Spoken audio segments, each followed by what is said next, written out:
Mount Vernon was the plantation house of George Washington, first President of the United States, and his wife, Martha Dandridge Custis Washington. The estate is situated on the banks of the Potomac River in Fairfax County, Virginia, near Alexandria, across from Prince George's County, Maryland. The Washington family had owned land in the area since the time of Washington's great-grandfather in 1674. In 1739 they embarked on an expansion of the estate that continued under George Washington, who came into possession of the estate in 1754, but did not become its sole owner until 1761. The mansion is built of wood in a loose Palladian style, and was constructed by George Washington in stages between 1758 and 1778.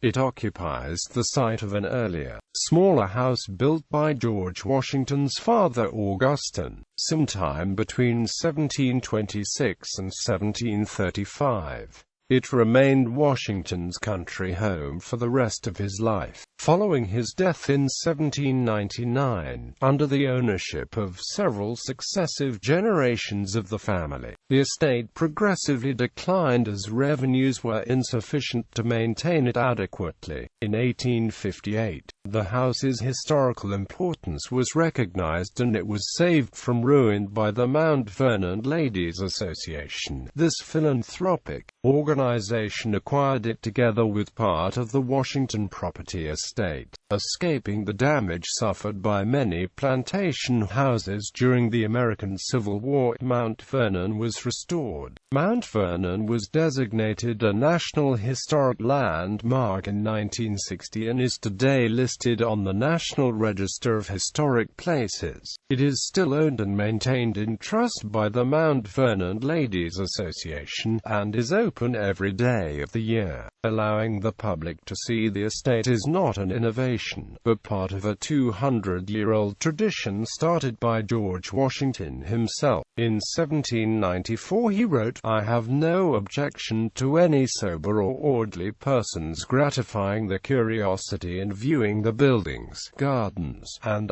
California, about Mount Vernon name." When George Washington's ancestors acquired the estate, it was known as Little Hunting Creek Plantation, after the nearby Little Hunting Creek. However, when Washington's older half-brother, Lawrence Washington, inherited it, he changed its name to Mount Vernon in honor of Vice Admiral Edward Vernon, famed for the War of Jenkinsia and capture of the Portobello. Vernon had been Lawrence's commanding officer in the British Royal Navy. When George Washington inherited the property, he retained the name. Buildings and grounds. The current property consists of 500 acres. The main buildings, including the house, are near the riverfront. Architecture. The present house was built in phases from 1758 by an unknown architect on the site of the Washingtons' former farmhouse. This staggered and unplanned evolution is indicated by the off-center main door, which would once have been central to an earlier facade. As completed and seen today, the house is in a loose Palladian style. The principal block, dating from 1758, is a two-storied corridor loggia flanked by two single-story secondary wings, built in 1775. These secondary wings, which has the servants' hall on the northern side and the kitchen on the southern side, are connected to the corridor loggia by symmetrical, quadrant colonnades, built in 1778.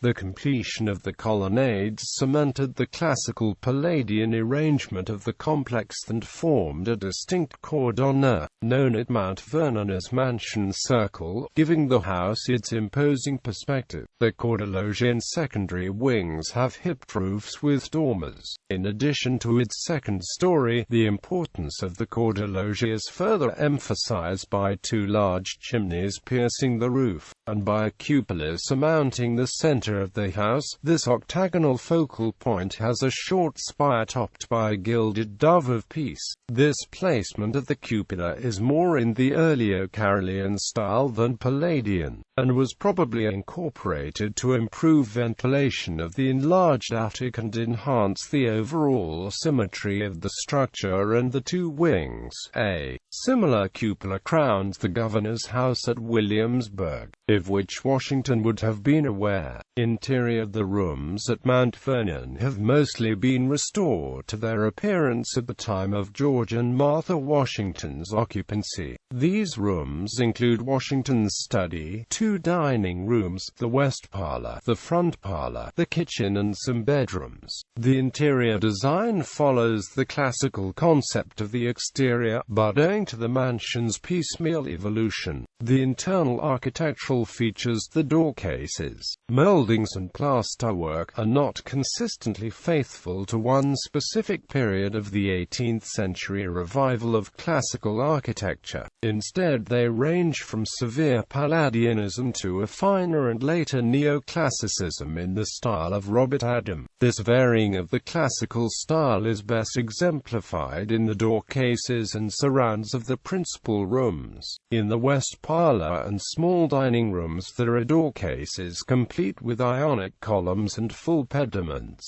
whereas in the hall and passageways the doors are given broken pediments supported only by an architrave. Many of the rooms are lined with painted paneling and have ceilings ornamented by plasterwork in a neoclassical style. Much of this plasterwork can be attributed to an English craftsman and émigré, John Rawlins, who arrived from London in 1771, bringing with him the interior design motifs then fashionable in the British capital. Today, visitors to Mount Vernon are shown Washington's study, a room to which in the 18th century only a privileged few were granted entrée. It is a simply furnished room Washington used as a combined bathroom, dressing room and office. The room was so private that few contemporary descriptions exist. Its walls are lined with naturally grained paneling and matching bookcases, in contrast to the privacy of the study. Since Washington's time, the grandest, most public and principal reception room has been the so-called New Room, a large dining room, a two-storied salon notable for its large Palladian window, occupying the whole of the mansion's northern elevation, and its fine neoclassical marble chimneypiece. The history of this chimneypiece to some degree explains the overall restrained style of the house. When it was donated to Washington by the English merchant Samuel Vaughan, Washington was initially reluctant to accept the gift, stating that it was too elegant and costly. "I fear for my own room and Republican style of living. A determined effort has to be made to restore the rooms and maintain the atmosphere of the 18th century. This has been achieved by using original color schemes, and by displaying furniture, carpets, and decorative objects which are contemporary to the house. Throughout, George Washington and his family are evident through portraits and former possessions, expressing the preservation of the mansion as a personal memorial to the Washingtons as well as a nationally important museum. Grounds. The gardens and grounds contain English boxwoods taken from cuttings sent by Major General Henry Lee III, which were planted in 1786 by George Washington and now crowd the entry path. A carriage road skirts a grassy bowling green to approach the mansion entrance. To each side of the green is a garden, contained by a red brick wall. These colonial revival gardens grew the household's vegetables, fruit, and other perishable items for consumption. The upper garden, located to the north, is bordered by the greenhouse. Ha-ha walls are used to separate the working farm from the pleasure grounds that Washington created for his family and guests. The overseer's quarter, spinning room, salt house, and gardener's house between the upper garden and the mansion. The lower garden, or southern garden, is bordered on the east by the storehouse and clerk's quarters, smokehouse, washhouse, laundry yard, and coach house. A paddock and stable are on the southern border of the garden. East of them, a little down the hillside, is the ice house. The original tomb is located along the river. The newer tomb, in which the bodies of George and Martha Washington have rested since 1831, is south of the fruit garden. The slave burial ground is nearby. A little farther down the hillside, a forest trail runs through woods down to a recreated pioneer farm site on low ground near the river. The 4-acre working farm includes a recreation of Washington's 16-sided treading barn. A museum and education center are on the grounds and exhibit examples of Washington's survey equipment, weapons, and clothing, as well as dentures worn by the first president. The Fred W. Smith National Library for the Study of George Washington opened in September 2013. The library fosters news scholarly about George Washington and safeguards original Washington books and manuscripts.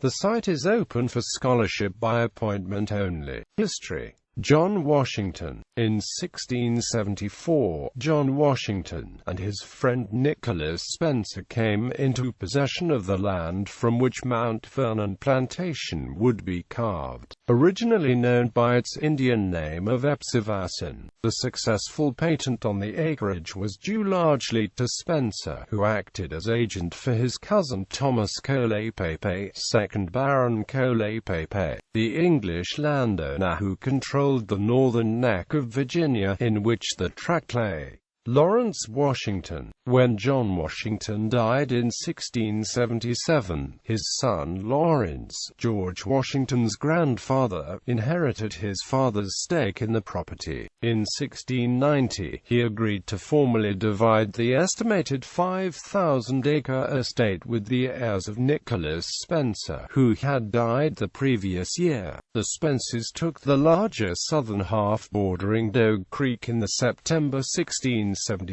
land grant from Lord Culpeper, leaving the Washingtons the portion along Little Hunting Creek of tobacco as compensation for their choice.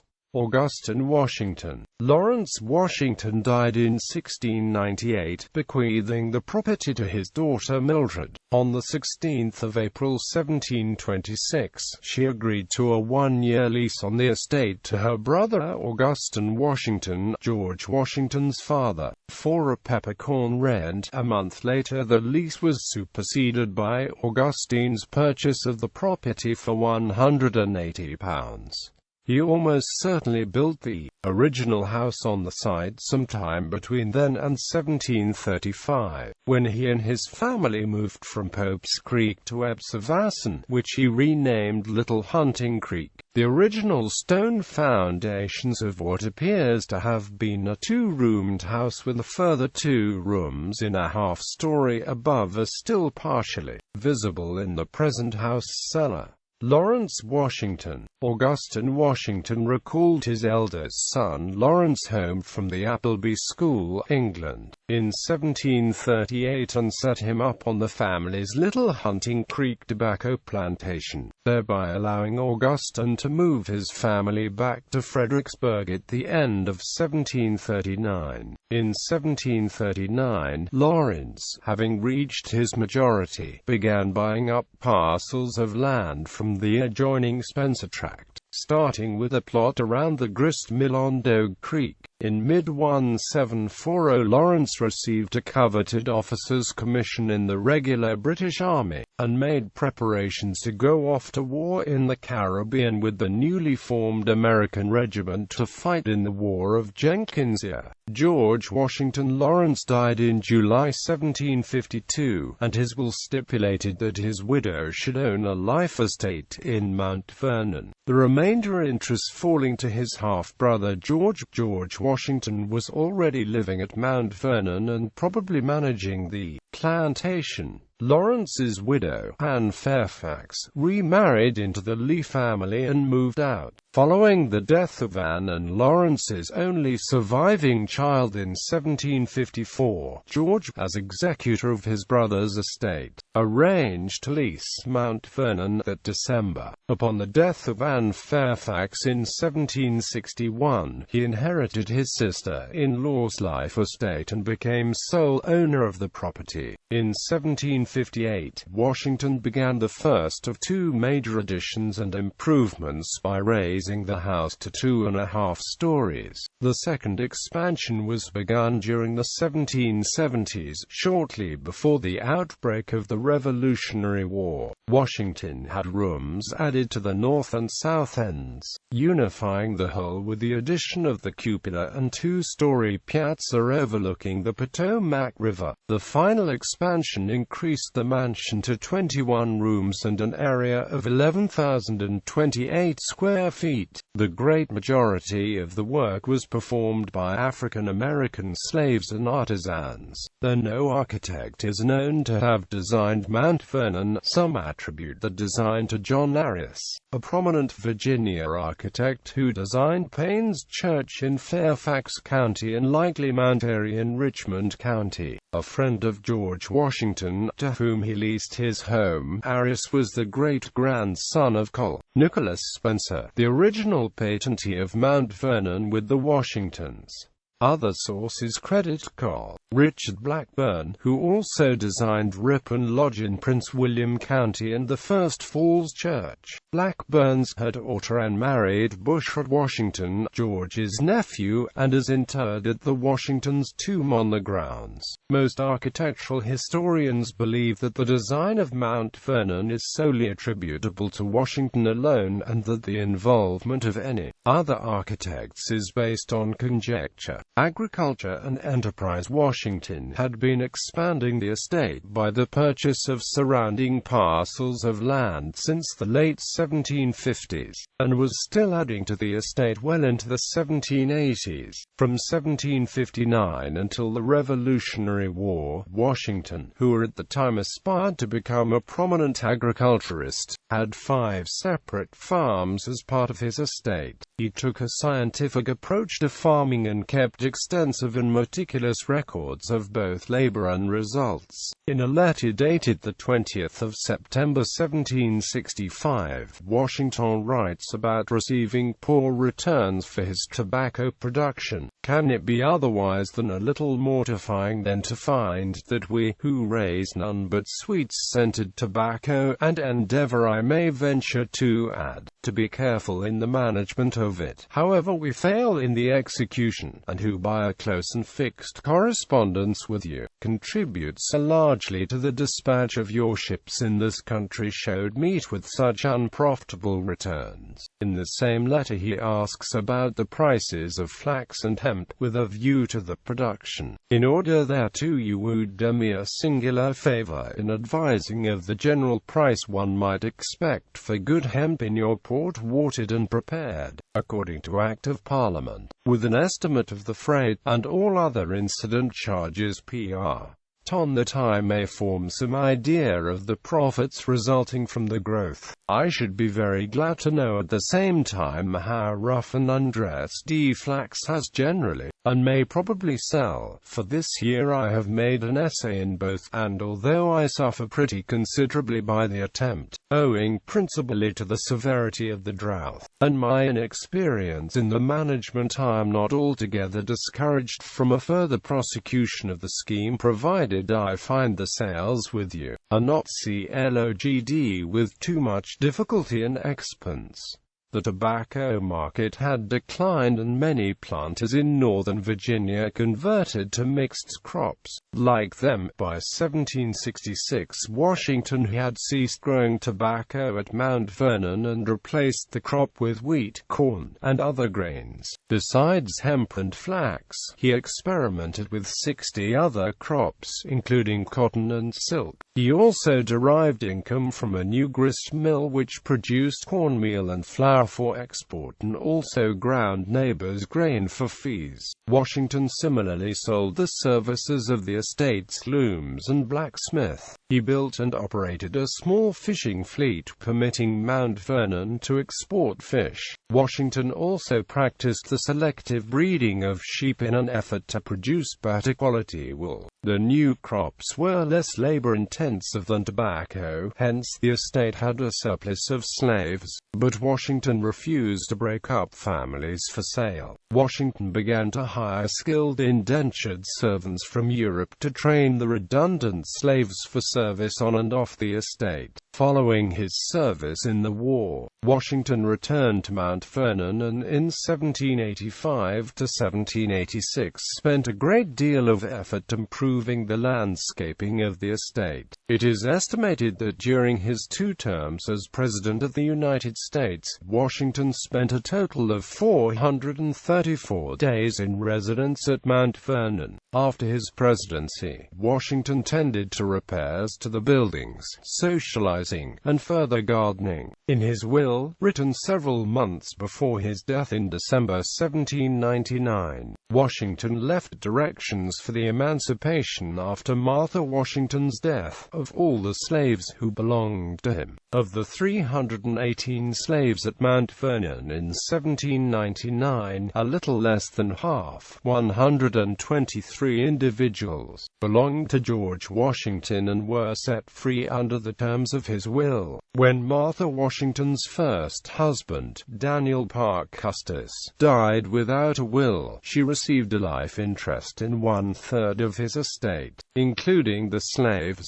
Neither George nor Martha Washington could free these slaves by law. Upon her death, they reverted to the Custis estate and were divided among her children. By 1799, 153 slaves at Mount Vernon were part of this dual property. In accordance with state law, George Washington stipulated in his will that elderly slaves or those who were too sick to work were to be supported throughout their lives by his estate. Children without parents, or those whose families were too poor or indifferent to see to their education, were to be bound out to masters and mistresses who would teach them reading, writing, and a useful trade, until they were ultimately freed at the age of 25. In December 1800, Martha Washington signed a deed of manumission for her deceased husband's slaves, a transaction which is recorded in the abstracts of the Fairfax County, Virginia, court records. The slaves finally received their freedom on the 1st of January 1801.